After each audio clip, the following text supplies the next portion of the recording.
Зрэшты, нонсенс, кажа Павел Латушка, што не з'явіўся кіраўнік дзяржавы Александр Лукашенко на галоўным свяце краіны, калі ўж так казаць пра Дзень незалежнасці.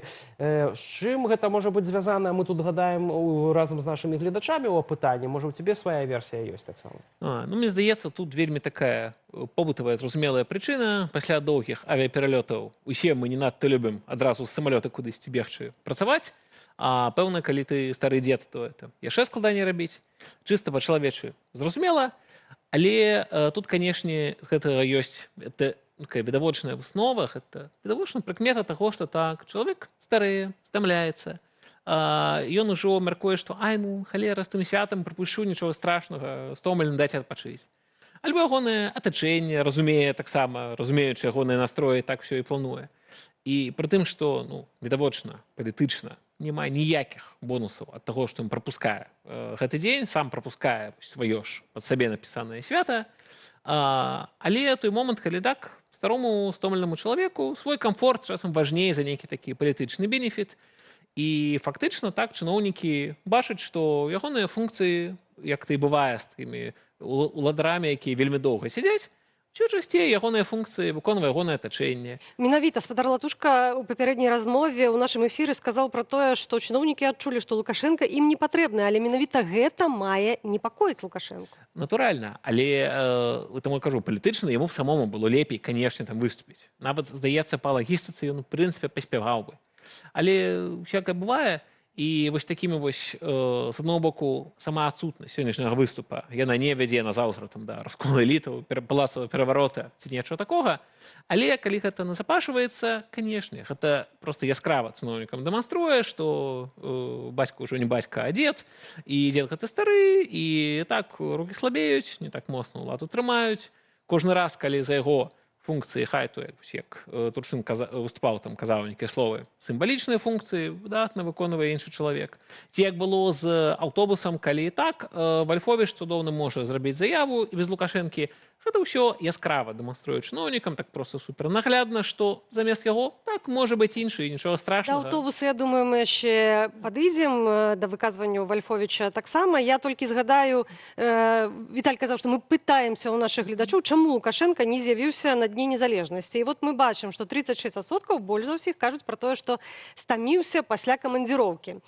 33% гэта другое месца з тых, хто галасуе, варыянт захварэў.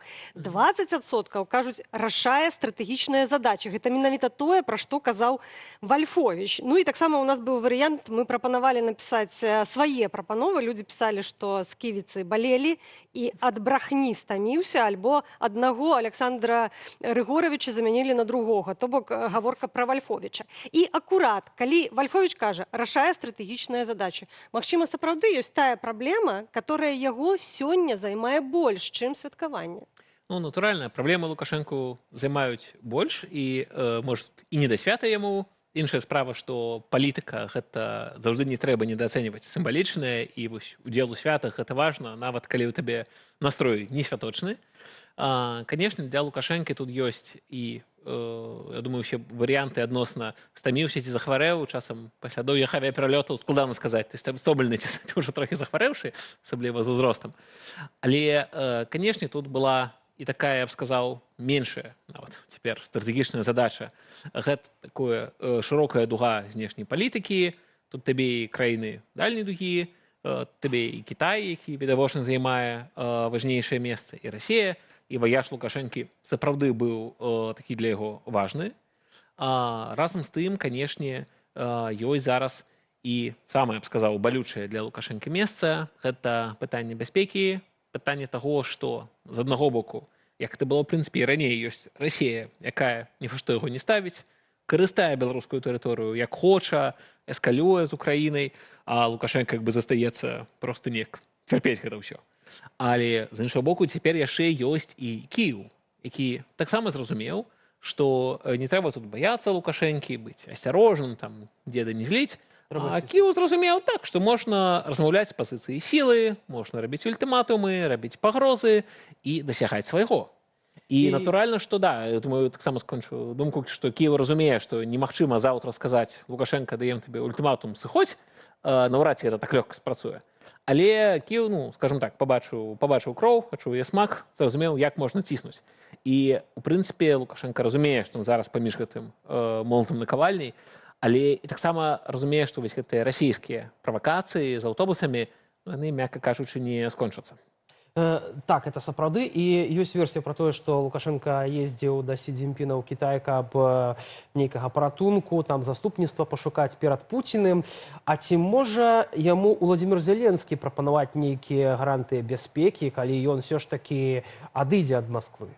Я думаю, што Кітай, у прынцыпе, выконвае для Лукашэнкі функцыю вось такога стратэгічнага паратунку ад Масквы, які ён увогуле сёння для Лукашэнкі можа быць.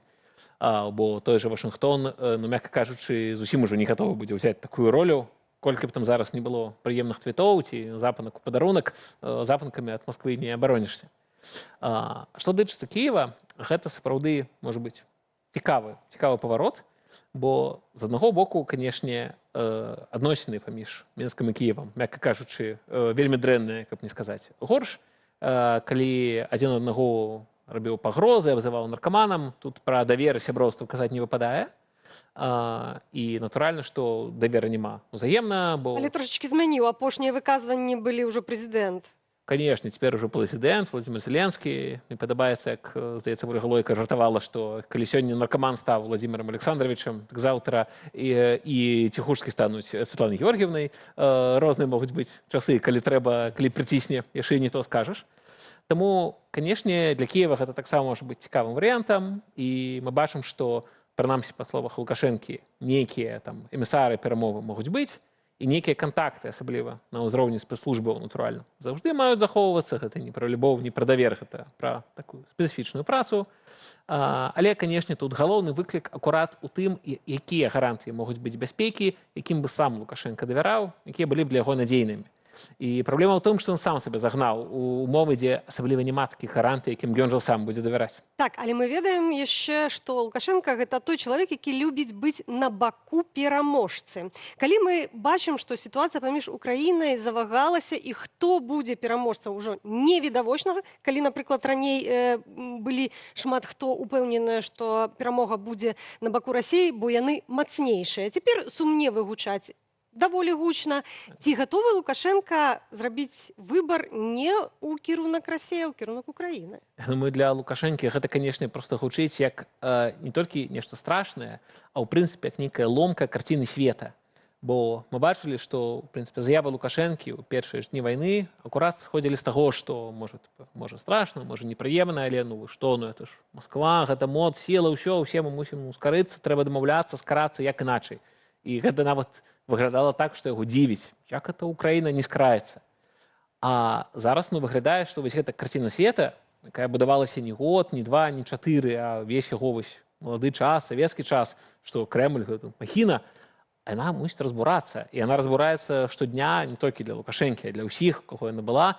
Калі яны бачаць, як Украіна проста б'е па тых жа НПЗ, там дроны па Крамлю ўжо прыляталі, ну гэта сапраўды выпрабаванне. І таму я думаю, тут вялікае пытанне ўвогуле, ці зможа вось чалавек з такой карцінай свету, як у Лукашэнкі, у такім узросце, нейкі сайджыскі эфір, выбачайце, але немагчыма гэта ігнараваць. Лукашенко, канешне, гнуткі досыць чалавек, але паглядзім, ці настолькі ён гнуткі, каб зразумець, што так, Крэмль прайграе, і вось мне здаецца, калі там нехта і быў упэўнены, ну я ўпэўнены, што так ці іначай пераможа Украіна, і стратэгічна Расія ўсё тут відавочна прайграла. Так, магчыма, ты можаш захаваць некую тэрыторыю нейкі час, стратэгічна гэта не перамогі ў войнах, войны не за гэта вядуцца, не за тое, каб паўладарыць над малай такмачкай, хаця, здаецца, гэта Расія не змагла. Так вось, стратэгічна-то пераможа Украіна, і я б сказаў, што гэта проста сігнал таго, наколькі Лукашенко вось гэтымі сінімі пальцамі трымаючыся, засядзеўся на крэсле, бо сапраўды гэта палітык старой фармацыі. І мы бачым, як вайна дэманструе, што ягоныя ўяўленні пра свет, яны састарэлі, яны не актуальныя. З такой карцінай свету ты ўжо не выбудаеш сапраўды нейкае месца Беларусі ў рэгіянальнай бяспецы. І для яго, неверагодна, пэўна, складана адаптавацца, як ім змяніць карціну свету. А гэта ў выніку ўплывае на ўсю Беларусь. І гэта проста яшчэ адзін сімптом таго, наколькі сапраўды так гэты чалавек, ну, перасядзеў на сваім месцы, наколькі ён уже не актуальны для этой пазіцыі, і наколькі нават калі мы кажам зараз там не пра юрыдычна, што ён прайграў выбары, там не пра правы чалавека і дэмакратыю, а нават вось такога чыста прагматычнага цынічнага пункту гледжання, гэты чалавек просто вельмі неактуальны. Ягоныя дзеянні не адпавядаюць таму, як мае быць сёння для Беларусі. Магчыма, ёсць людзі нават і ў атачэнні Лукашэнкі, і нават не надта маладзейшыя за яго, так, чыя карціна света больш гнуткая. Вось, як сёння мы бачылі, так, там выказванні Вальфовіча могуць быць значна больш адэкватныя па гэтай тэме. Я ўжо не будзем тут ствараць канспіралогіі, але калі я чытаў выказванні Вальфовіча, я думаў, што, ну, так, вось, Вальфовіч на тым месцы, дзе ён сёння знаходзіцца, з тымі абмежаваннямі, ну, я б яму, пэўна, лепшыя рэчы таксама б не напісаў, нармальна выказаўся.